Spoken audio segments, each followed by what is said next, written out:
You're listening to the Free to Be Mindful podcast, which provides bite-sized tips for busy parents, educators, and anyone working with kids. These real talk conversations focus on mindful living, mental health, and personal growth, helping all to learn, grow, and inspire with mindfulness in mind. I'm your host, Vanessa de Jesus Guzman, educator, licensed professional counselor, entrepreneur, and mom. I'm passionate about helping folks live life with peace of mind and ease of heart while not losing their, well, you know, here we go. Hello and welcome to episode 124 of the Free to Be Mindful podcast. I hope that you're feeling good, looking good, and doing better in this world than you were yesterday. So being very honest with you, last week was a heavy week. If you listened to last week's episode, I was speaking about the raw feelings that I clearly showed on the podcast. I did not edit them out when I became emotional as I was speaking about the death of Stephen Twitch Boss. So that was last week's episode. When you can handle something that's a little bit heavier, I invite you to listen in because it gives some great tips on how to have tough conversations and on what to look out for and how to take care of yourself as well. So because of all of that, I created the space that I needed for myself, and I gave myself grace and compassion as far as taking care of my own mental health. And the outcome of that was that I was not able to record, edit, and send out this podcast that I typically publish on Mondays. And sometimes those decisions are really hard to make, especially if you are at the forefront of something, let's say at the forefront of managing a team at work, or you have your own business, or sometimes it's you as a parent or mom that everybody turns to, and then you're left with scrambling for your own stuff, and either you stress yourself out so much and you can't enjoy anything, or something's got to give. And because I didn't want to let the other portions fall, something had to give, and that was recording this podcast. And that's exactly what I'm going to be talking about today. But before I do, because of the last podcast topic, I was unable to take out the time and really the energy to celebrate a little bit because, my friends, this past weekend, which was December 17th, the Free to Be Mindful podcast turned 2 years old, which is super duper exciting. So I came across some statistics that were really interesting to quickly share with you. There are 383.7 million podcast listeners globally. And by the way, I came across a stat that Amazon put out where they said that over 75% of podcasters discontinue their show within the first 12 months of starting. So here we are 2 years later and still going strong. So again, I thank you. So it's awesome to know that people love to learn or be entertained by just listening to podcasts. And the reason why that's easier is because you can play it by just maybe what you're doing right now in your car, around your home, when you're cooking, when you're doing laundry. You can just listen to it in a more passive way and still obtain information. It's funny, not too long ago, I came across a Facebook post that I found maybe about a month ago that said, I just listened to my first podcast. And I remember having the conversation with a dear friend of mine who was highly recommending listening to podcasts. And I was like, I have a gazillion things on my plate. When do you even find the time? And she explained just what I share. It's more like passive listening. And it really has made a big difference in my life, not only because of so much information that I have learned, but also now having the opportunity of sharing information with other people. So I thank you so much, and I invite you to continue to support. And if you'd like to give the Free to Be Mindful podcast a little gift, please take out the time to just rate and review the podcast on your favorite platform, especially if it's on Apple. That's where we have the following the podcast and the review area so that people can see if it's a good fit for them. And what happens is the more rates and reviews that a podcast has, the more Apple then shows it to other people so that the podcast can become more well known than it already is.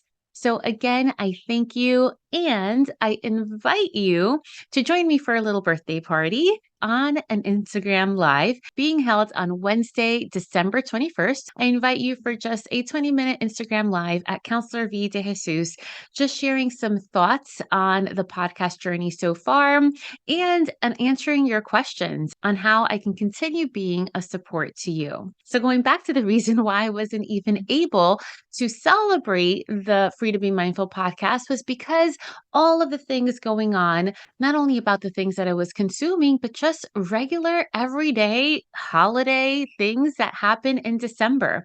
And there's so much that we carry. And if you really took the time to list them down, which I know that you won't because that's another thing to do that you don't have time for, I get it. But if we really took the time to do that, check out all of the things that we typically do during a holiday season, whether we do it consciously or sometimes even subconsciously.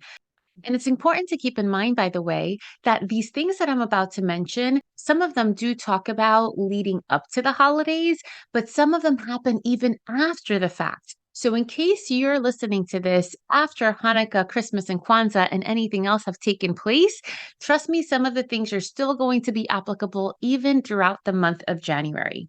So, there are a lot more holiday outings before and after the end of December because sometimes people say, well, let's meet after the holidays because things are a little lighter, but then it continues to be heavier.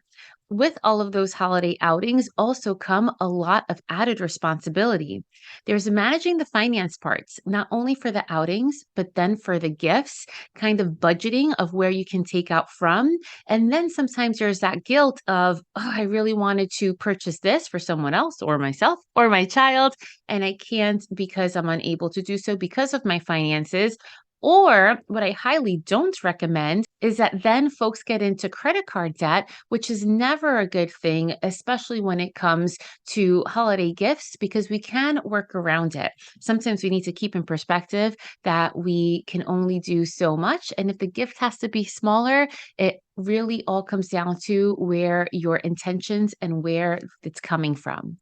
So, along with the holiday outings, also sometimes we bake treats, whether it is to take to people's homes or to bring to work. And sometimes we add that added stress to our plates as far as, well, let's bake cookies because that's what people in movies do. And that doesn't have to be the case. There's also the mental stress of dividing family time, especially if you're working it out between your family and perhaps a partner's family, or perhaps your biological parents and then your step parents. It's a lot of managing schedules. Then, along with that conversation of dividing that family time, is also setting boundaries with your family, which can really be taxing, especially if you have people in your family who push the limits. You also want to establish traditions, especially if you have young children. You want to capture the memories. And sometimes when we do that, we're not presently creating the memories. And even prior to the actual holidays, capturing the memories and getting a photo for the Christmas cards and creating the Christmas cards, ordering them, getting everyone's address, and then trying to remember where you left off in regards to who you sent it to, who didn't get one, who you still need to get. And then sometimes you end up feeling bad because you missed a person anyway.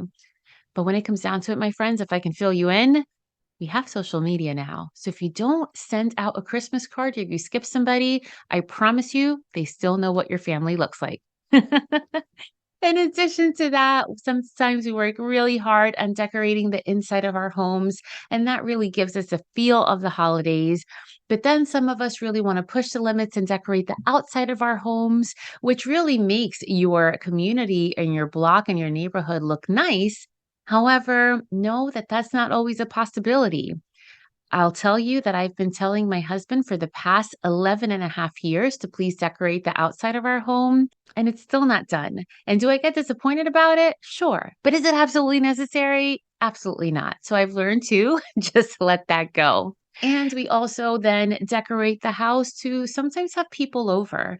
And I always try to keep in mind that when people come over my home, they're not there to focus on every nook and cranny and corner in my home. They're there to visit me. And if they are scoping out my home, then maybe I need to reevaluate that friendship. or sometimes it's family. But remember, it's about the feeling that you create in your home, which comes across not just in the decorations that you set up, but more importantly, it comes across from the feeling that you create with your warmth, with your energy, with your people. So that's something that really gets to us, I know. Then overseeing all of the gift buying. Who needs a gift? Who doesn't? Are we doing it for the family? Are we just doing it for the kids? It is a lot to keep in mind. And we're still, by the way, as we do all of this, we're still managing our everyday family schedule. And now it has a couple of more things to manage because it's, what grab bag are we going to here? When is the scouting party happening? When do the friends want to gather? When do the young cousins just want to gather? There's so many additional things on top of the already busy schedule that your family may have. And when we have the holiday stress on top of the everyday stress, that sometimes leads to not good things. And what I mean by that is we put so much pressure on ourselves to make sure that everything looks perfect, that the kids are dressed nicely, that the house looks perfect, that the dog looks perfect, that the gifts are perfect, that then we forget about ourselves, we forget about our mental health, and all of these things together can lead to guilt, can lead to rage, can lead to feelings of disappointment, and all in all, can lead to not fully being present and in turn, not fully enjoying the holidays and not fully being there for your kids. Because remember, it's not only about what happens behind the screen and how things look like, it's about the memories that you are actively creating. And then, even after all of the gifts are open, that creates another set of mess, right? But then we have the time between the bulk of the holidays and New Year's Eve, where we're trying to do more things because perhaps we have more flexibility at work. But with that, the kids are also home from school, making a mess and wanting to do things. And you want to perhaps spend time with them, but you also have to keep them entertained if you have work to do or if you have other things that you feel need to get done. And that's an increased load of your physical self, but also your mental health. And this week leads to a lot of flexibility where you want to visit all the people and do all the holiday things.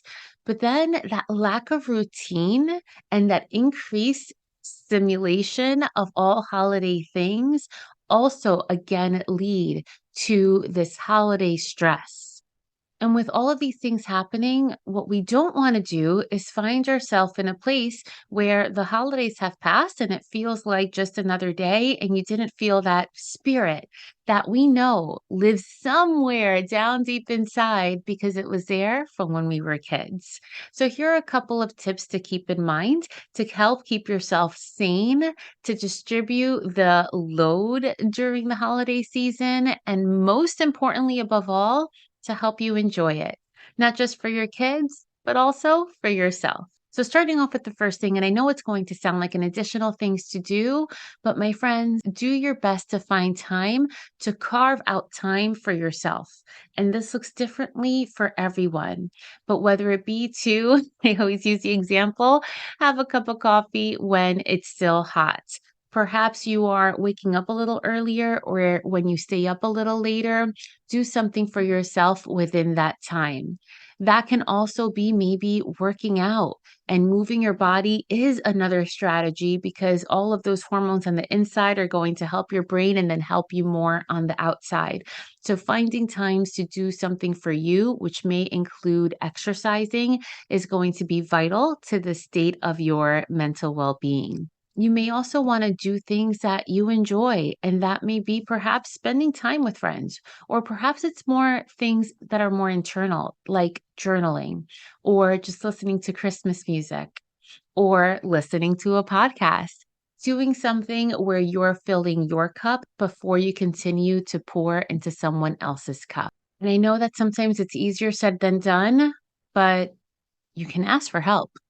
You are allowed to. I give you permission to ask people for help. Now, with that comes a little fine print. And that fine print is that know that things don't need to be perfectly done. Or better stated, your way is not the only way to get something done. I know with many moms in particular, our way is the right way, and I totally get that. But also, you need to trust that when you ask for help, you have to allow other people to help you in their way. And sometimes that means letting go of a little control so that something can get done, because done sometimes is better than perfectly undone. So, in addition to asking for help, you also want to make sure that you communicate with your people, with those people around you, your circle. And maybe that's a partner or spouse, or maybe that's a parent or older child, or maybe that's another family member or a close friend, where you can communicate what it is that you're feeling, what it is you need help on, and what it is you need.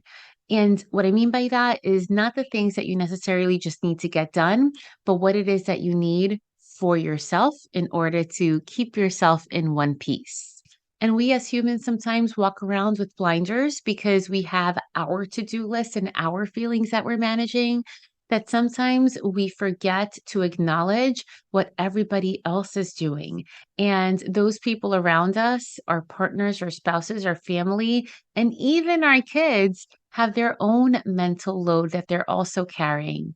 So, just being able to take perspective and acknowledge other people's loads is also very helpful so that you can see that it's not only you, and perhaps you can even be of assistance to someone else, or someone else can be of assistance to you. Another thing that I myself have been focusing on is not to insert and offer help, especially if it's not asked. Sometimes a lot of us get caught in that space that we want to offer help because perhaps we have skills or things that can help out another person, but really tune in and listen to what that other person is saying. And if they're not asking for help, then maybe they're not really looking for it. And the final tip that I'll give you is to just be mindful of your expectations. Again, the importance is not on looking the part, the importance is on feeling the part. And that means putting the phone aside. That means maybe not making it to all the places you're invited to. That means knowing that each holiday season may feel a little different and may look a little different, and that's okay. And remember that there are a lot of things that don't need to be done by the middle of December, or by December 25th or 26th, or by January 6th. There are a lot of festivities that can wait until after the fact. And again, when it comes down to it, it's all about the feeling that you feel in your heart. And to help having that feeling, you need to carve out some time for yourself. And with that being said, my friends, I will be carving out time for myself and taking a holiday respite from the Free to Be Mindful podcast until after New Year's Day. So I wish you all a happy, happy, restful, safe, and joyous holiday season. And I really hope that you're able to be mindful of everything that's happening around you and be present for those you love, especially the little people in your life. Thanks so much for tuning in, and I invite you now to join me on this guided meditation. So, right now, regardless of where you are or what you're doing, I invite you to think of your inner child, your younger self, to think of yourself during the age span of 5 to about 9 or 10 years old. Think about during the holidays, during those times, what exactly excited you. Think about who it was or what it was that brought a smile to your face, that brought warmth to your heart, that brought feelings of joy and happiness. Think about the way that the holidays looked and felt then, and then turn inward to the person you are today. Perhaps you had some amazing memories as a child, or perhaps as an adult you want to create new memories and new traditions with your family. Know that whatever you choose to do is the right thing for you, But as you're looking inward and as you continue to breathe in deeply, know that it doesn't have to look like a particular way, but that the aspect of how it feels weighs more than how it looks. Take a few moments now to think of the way you want the time leading up to the holidays and even after the holidays, how you would like for that to look like and feel like and sound like and be like. And then also provide yourself with space and grace to allow it to be whatever it comes out being. To let go of those high expectations, to let go of the ideals of perfection, and to allow whatever will be to just be, and find joy in those feelings as well.